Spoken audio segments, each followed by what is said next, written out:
सर्वांचा दिवस उद्घाटन केलं पंढरपूर मानलं भरपूर मोठा आहे, काय सांगा? सर्वात प्रथम आषाढी एकादशी निमित्त सर्वांना मी शुभेच्छा देतो। पांडुरंगाच्या दरबारामध्ये आपण सगळेजण आलं, पांडुरंगाचा आशीर्वाद घेतला। पण बऱ्याच दिवसापासून या ग्रामस्थांचं म्हणणं होतं का ह्या पांडुरंगाच्या नगरीमध्ये काहीतरी केलं पाहिजे, म्हणून माझे मोठे बंधू आमदार नरेंद्र राणे आणि मी स्वतः सरकारमध्ये असल्यामुळे सातत्याने पाठपुरावा करून इथं 42 लाख रुपयाचं शेड मंजूर केलेलं आहे आणि त्याचं उद्घाटनाचा आज योग आला। त्यासाठी आमचे मार्गदर्शक मान्य असतील, सगळे आमचे सेनेचे कार्यकर्ते असतील, सर्व एकत्र येऊन आज शेडचं उद्घाटनही केलं। त्या प्रसंगी या इथं येणाऱ्या भाविकांसाठी 100 डॉक्टरांची टीम सुद्धा इथं उपलब्ध करून दिलेले। पाण्या पावसाचे दिवस असतील, छोटे छोटे मुलं येतात, मनुष्य येतात, त्यांच्या आरोग्याची सुद्धा काळजी घेतली पाहिजे। या ग्रामस्थांचं म्हणणं होतं, भाऊ सेट झाल्यानंतर आम्हाला इतका मोठा फायदा झाला, एकादशी निमित्त भाविक येतात यांच्यासाठी तर नक्कीच झाला, पण येणाऱ्या काळामध्ये जे छोटे मोठे कार्यक्रम होते ते सगळे या सेटमध्ये झाले।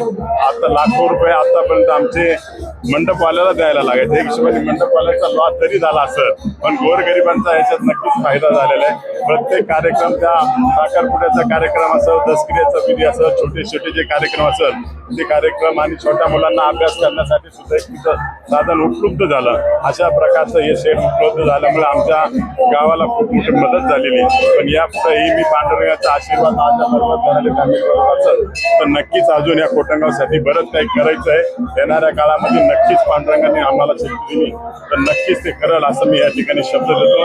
दुसरं, या तालुक्यातल्या सर्व लोकांना सुखी आणि समृद्धी ठेव ही पांडुरंगाने प्रार्थना करतो।